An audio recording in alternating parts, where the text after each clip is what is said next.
what to make of Alvin Kamara's last day holdout. We had a little bit of static on the field today during Thursday's last mini camp practice, but the most important thing was who wasn't on the field. Alvin Kamara wasn't on there. He was holding out. So, Mike, can you just provide a little more detail? Well, I mean, yeah, source definitely confirmed. It was contract related. Not surprising. I mean, Alvin's in a tough spot right now, being a running back about to turn 29 next month.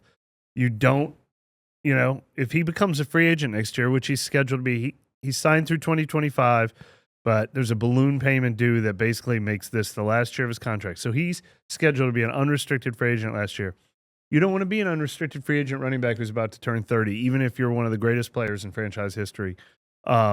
So this is the time. He's got leverage when he has one season left. And if he wants to try to force something that gives him a little more security, now's the time to do it. I think we speculated earlier this offseason that the Saints would probably try to approach him about some sort of win-win deal like they did with two other older players, Demario Davis and Tyrann Mathieu. They came with an extra year and less money.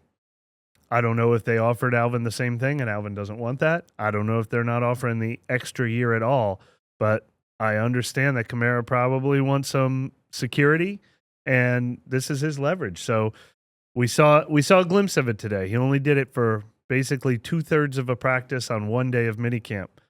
Training camp, he would lose a lot of money if he held out during training camp, but I wonder if he's prepared to do that if it comes to it.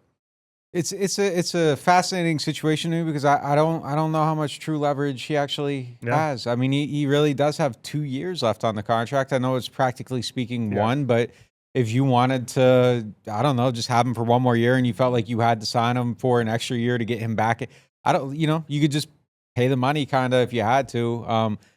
I just don't I don't know how it ends. Like, I have no idea how this one ends because there's two things here. Like, one, I don't think that Alvin's in like any type of steep physical decline. Like, obviously he's not the player he was in 17. He's not the player he was in 20, but I don't feel like he's on like a sharp slope. Like, I've said this before, even, but a lot of times, like if you watch it, how he runs, like if you watch him and then if you watch Zeke, like there is a difference. Like Alvin has not lost the leg drive. Zeke has lost some of the leg drive. Alvin still has it. The balance is still there.